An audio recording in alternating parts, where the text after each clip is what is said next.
महोदय, मांग संख्या 45 वन और पर्यावरण पर मैं मेरे विचार प्रकट कर रहा हूं। समय देने के लिए धन्यवाद। माननीय सभापति महोदय,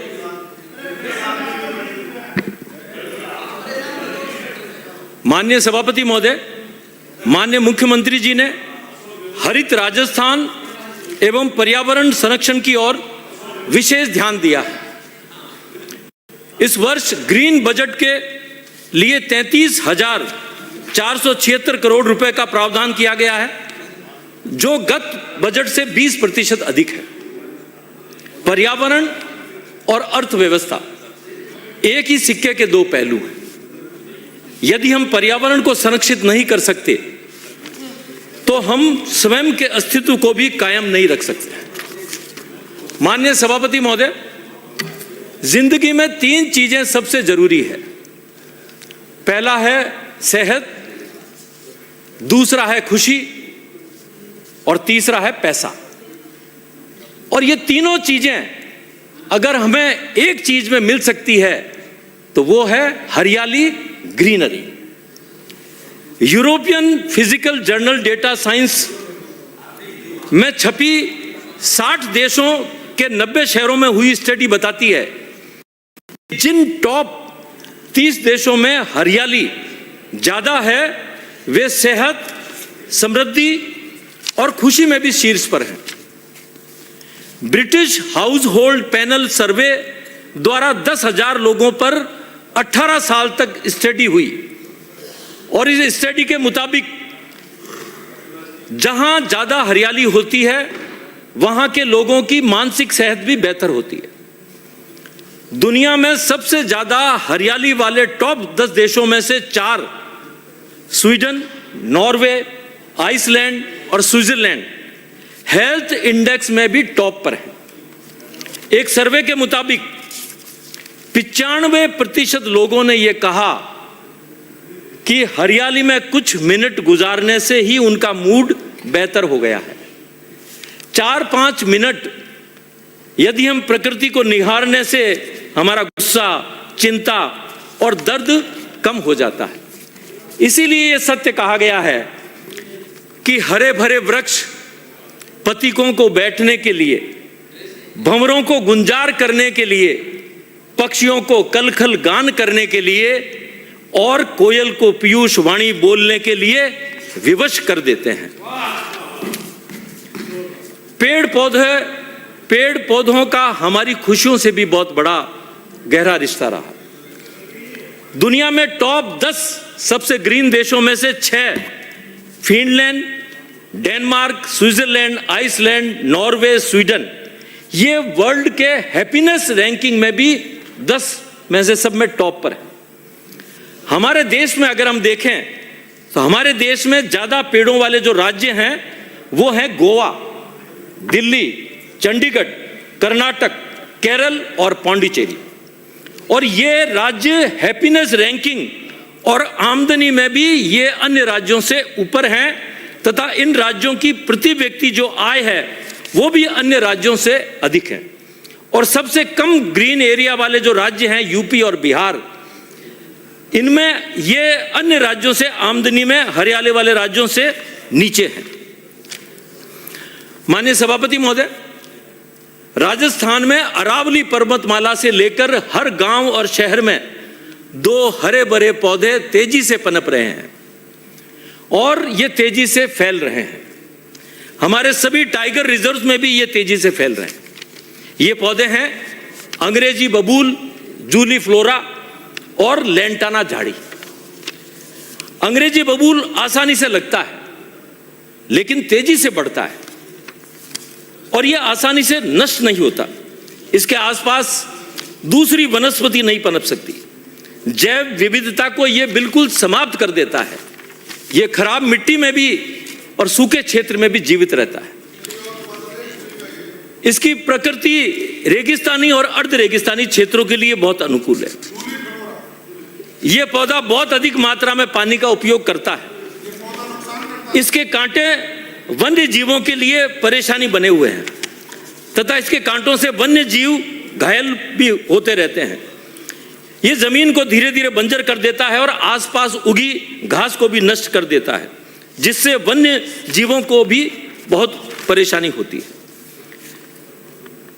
जमीन की उर्वरक क्षमता को समाप्त कर देता है और यदि ये फैलते रहे तो स्थानीय लोगों के लिए स्वास्थ्य, रोजगार और पर्यावरण तीनों मोर्चों पर संकट आ जाएगा।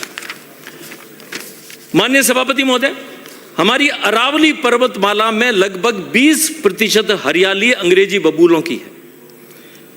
यहां जहां भी हम नजर डालें वहां पर बबूल ही बबूल नजर आएंगे। लैंटाना झाड़ी भी अरावली पर्वत को बहुत नुकसान पहुंचा रही है।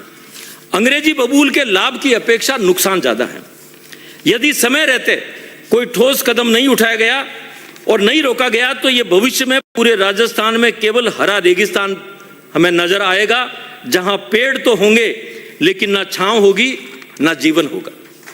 विश्व पर्यावरण दिवस पर माननीय प्रधानमंत्री जी ने अरावली ग्रीन वाले वॉल परियोजना का शुभारंभ किया है। अरावली ग्रीन वॉल परियोजना का गुजरात से लेकर दिल्ली तक यह ग्रीन वॉल बनाई जाएगी, 700 किलोमीटर, और इसका 80% हिस्सा राजस्थान में आता है। और ये जो बफर जो एरिया है 5 किलोमीटर में ये वृक्षारोपण, सघन वृक्षारोपण किया जाएगा। मेरा वन मंत्री जी से आग्रह है कि इसके लगने से पहले हमारा यह प्रयास होना चाहिए कि जो जूली फ्लोरा तेजी से बढ़ रहा है और जो लैंटाना झाड़ियां हैं उनको हम पहले जड़ समेत निकालें और इसको बिल्कुल वैज्ञानिक तकनीक से इसके ऊपर सबके सुझाव लिए जाएं, ताकि जब वो वृक्षारोपण किया जाए केंद्र सरकार की योजना के द्वारा तो उससे पहले हम इसको अच्छी तरह से हम निकाल लें।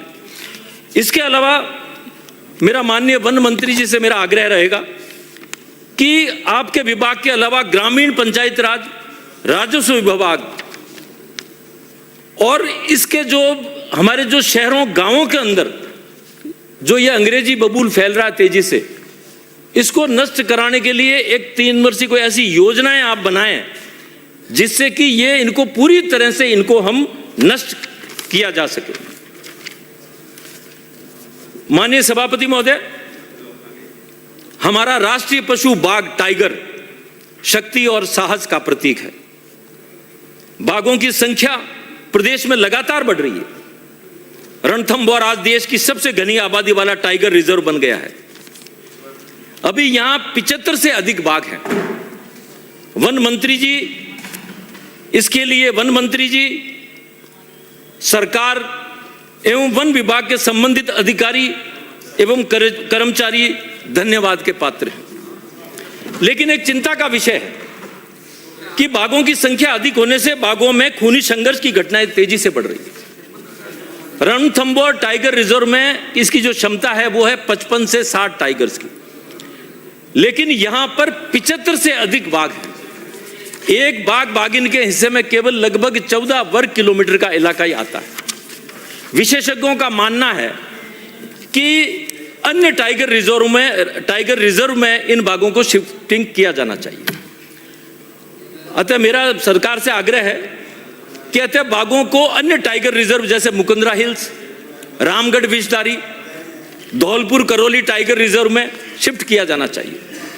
मेरा सरकार से आग्रह है कि इन टाइगर रिजर्व को चरणबद्ध तरीके से विकसित किया जाना चाहिए तथा कमियों को दूर किया जाना चाहिए, बाघों के अनुकूल बनाया जाना चाहिए, ताकि ज्यादा से ज्यादा देशी विदेशी पर्यटक टाइगर देखने के लिए आएं, ताकि ज्यादा से ज्यादा लोगों को रोजगार मिले तथा प्रदेश को आर्थिक मजबूती मिले और हमारा पर्यटन उद्योग आगे बढ़े। माननीय सभापति महोदय, सरकार वन और पर्यावरण के लिए बहुत सजग है।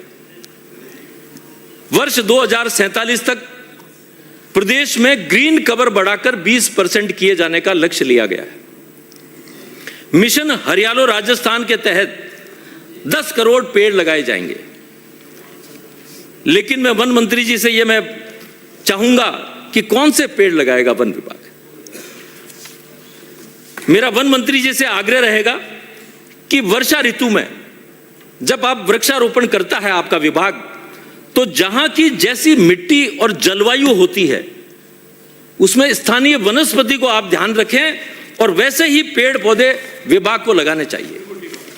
लेकिन वन विभाग के द्वारा यह देखा गया है, विशेष रूप से मैं मेरे क्षेत्र में अगर मैं बात करूं तो आप केवल देसी बबूलों को लगा रहे हैं। मेरे क्षेत्र में लूनी नदी बहती है, डेगाना विधानसभा क्षेत्र में और मेड़ता विधानसभा क्षेत्र में। आपने पूरी लूनी क्षेत्र के अंदर जहां पे जो कि वैध बजरी खनन जहां पर होता है, पूरे में आपने देसी बबूल लगा दिए बिना की अनुमति के। तो मेरा आपसे आग्रह है कि ऐसी जगह वन लगाएं जिनको वर्षों तक कभी भी नष्ट नहीं किया जाए।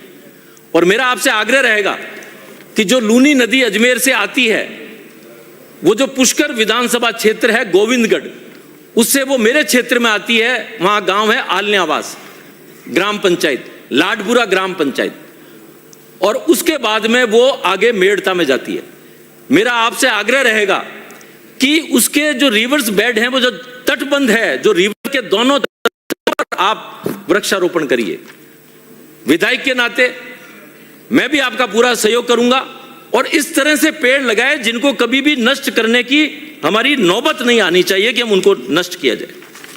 महोदय, माननीय सभापति महोदय, नागौर, बीकानेर, जोधपुर, बाड़मेर, जैसलमेर जिलों में खेजड़ी के पेड़ बहुत अधिक संख्या में है।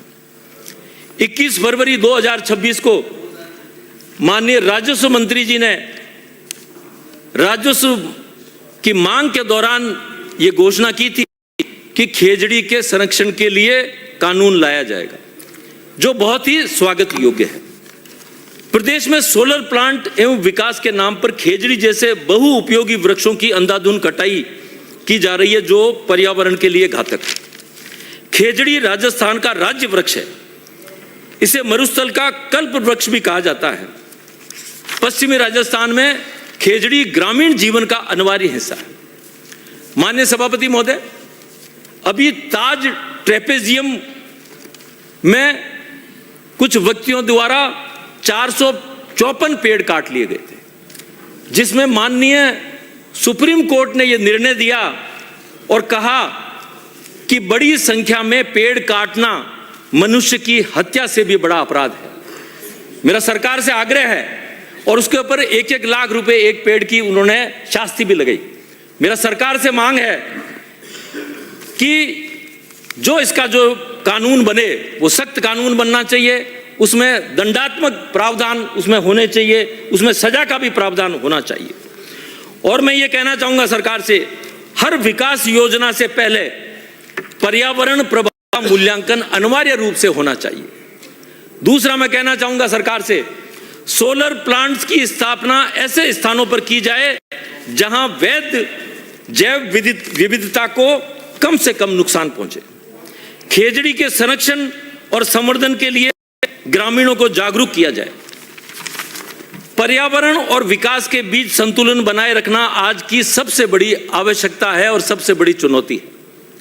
खेजड़ी की रक्षा केवल एक पेड़ की रक्षा नहीं है, ये पूरे रेगिस्तान के इकोलॉजिकल सिस्टम की रक्षा है। सभापति महोदय, प्रकृति ने राजस्थान को बहुत ही सौंदर्य दिया है और मैं यदि मारवाड़ी में कहूं तो प्रकृति राजस्थान ने बहुत ही फुटरापो दियो है और हमें इसके सौंदर्य को बना करके रखना चाहिए। मैं कुछ राजस्थान के लिए 4 लाइनें भी मैं कहना चाहूंगा। सूरज कण कण ने चमकावे, सूरज कण कण ने चमकावे, चंदो इमृत रस बरसावे, तारा निचरा वळ कर जावे, आ धरती धोरा री, आ धरती धोरा री। बिरखा घुघरिया घमकावे, काला बादलिया गहरावे, बिजली डरती ओला खावे, आ धरती धोरा री, आ धरती धोरा री। मूंग बाजरिया लहरावे, मक्की झालो देर बुलावे, कुदरत दोनों हाथ लुटावे, आ धरती धोरा री, आ धरती धोरा री। अंत में मेरा सभी से मैं कहना चाहूंगा कि हम मिल करके संकल्प लें, हम मिल करके संकल्प लें कि हम राजस्थान के प्राकृतिक सौंदर्य को बनाए रखेंगे। आओ हम सब मिलकर जंगलों को वनों से सरोबार कर दें ताकि हमारी आने वाली पीढ़ी शुद्ध पर्यावरण में लंबे समय तक स्वस्थ करके जी सके। बहुत बहुत धन्यवाद।